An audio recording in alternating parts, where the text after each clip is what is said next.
Most boat buyers look at the purchase price. That is the last number that actually matters. What nobody hands you at the closing table is the annual bill that starts the day the hull hits saltwater, and for most boats in the 30 to 50 foot range, that number crosses $50,000 a year before anything breaks. Today, we are running the full cost stack, category by category, with real documented figures. By the end, you will understand exactly why boats with 200 hours and a clean survey are sitting on the brokerage market right now. Before the numbers, you need to understand why saltwater changes every single cost on this list, and why every figure you will hear from a dealer is the floor, not the ceiling. Saltwater is an electrolyte. It accelerates corrosion on metal components at a rate that freshwater cannot match. It deposits mineral scale inside raw water cooling passages. It attacks anodes faster. It works into deck penetrations and core materials every time the boat sits in a slip. Every service interval is compressed.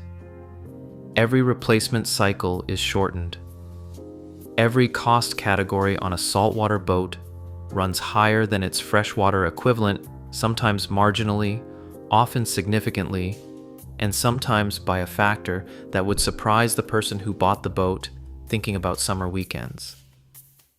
A wet slip in a coastal saltwater marina is priced per foot of boat length per year, and the range is wide enough that where you are geographically matters as much as what you own. Premium coastal markets, South Florida, Southern California, and the Northeast, run between $120 and $240 per foot annually.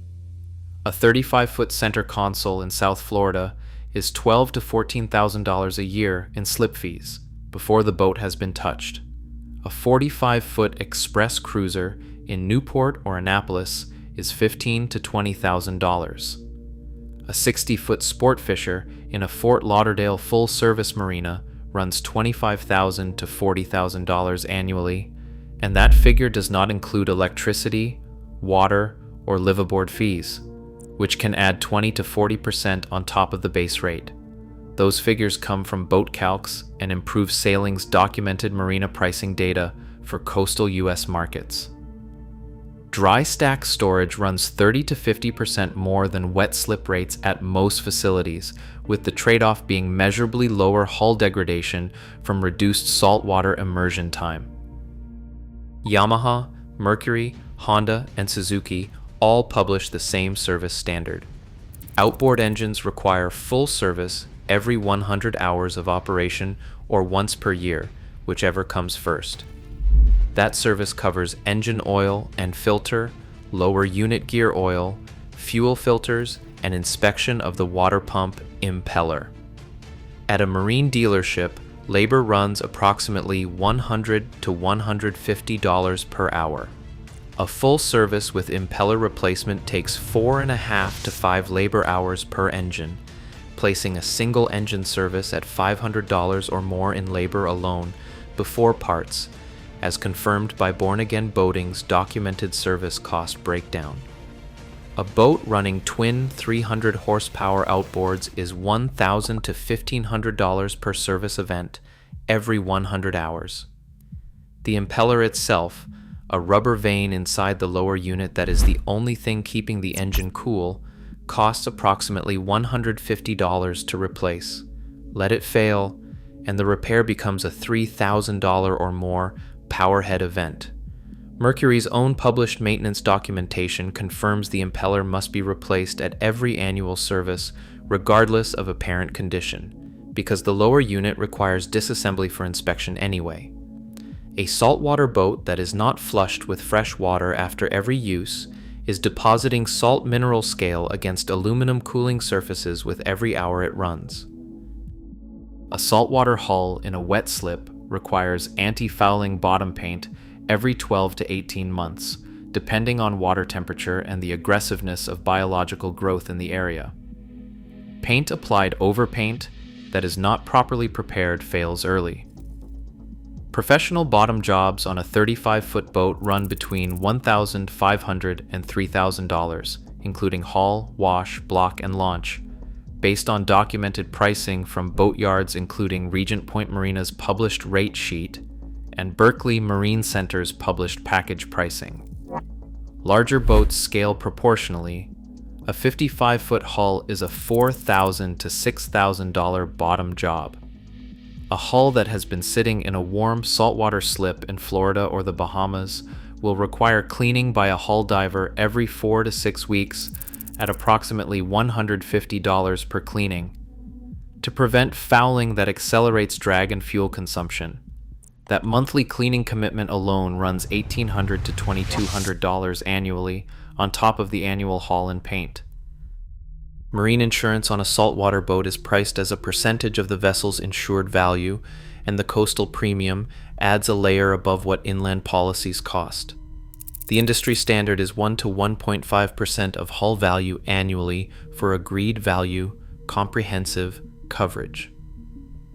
Progressive's documented 2023 to 2024 data shows average saltwater state premiums reaching $839 annually in Florida, but that figure reflects the average across all boat sizes.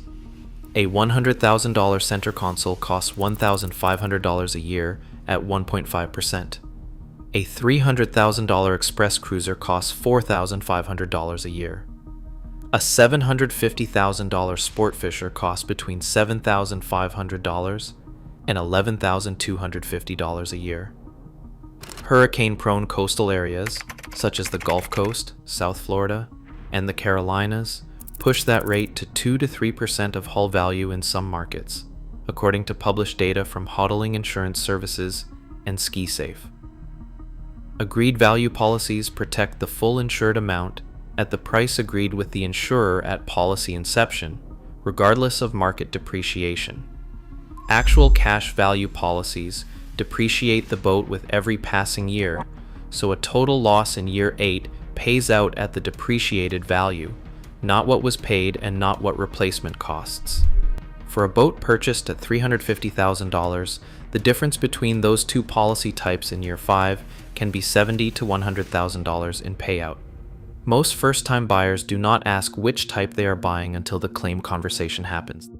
The National Marine Manufacturers Association has documented that the average recreational boat in the United States is operated approximately 54 days per year.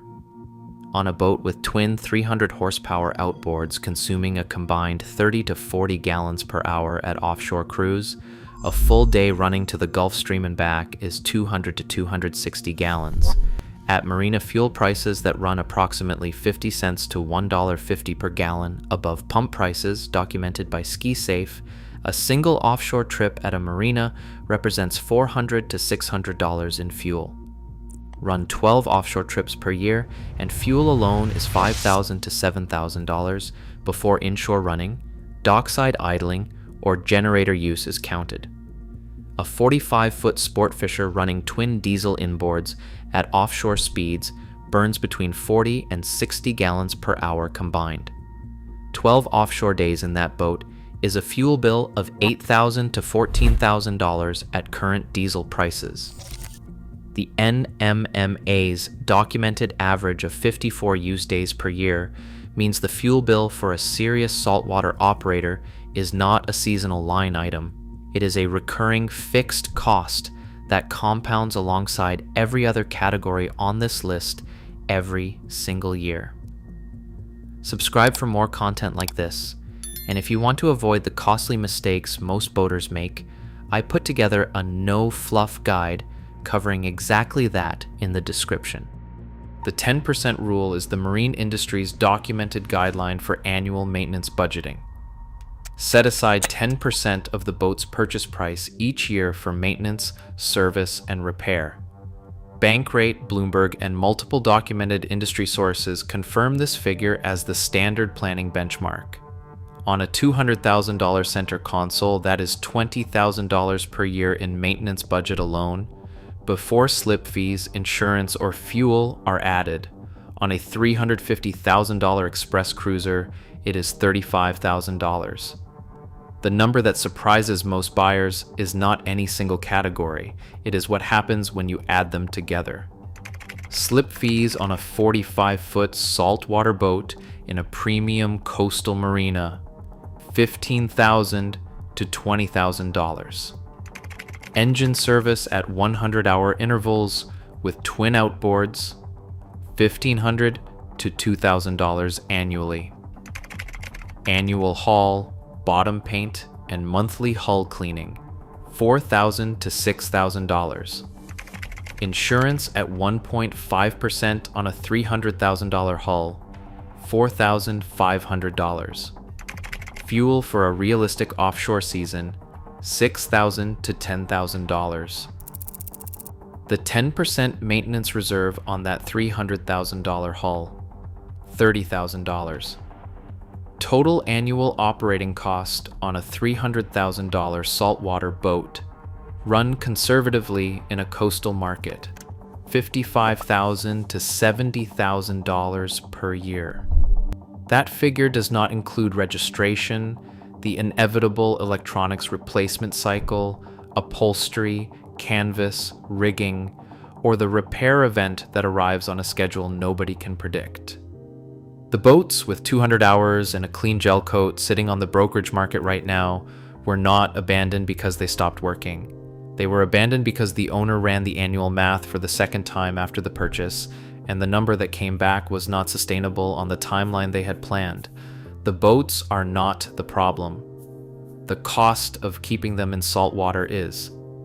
That cost does not negotiate, it does not pause during years when the boat does not get used much, and it does not care what the original purchase price was. It runs every month the hull is in the water, whether the engines turn over or not.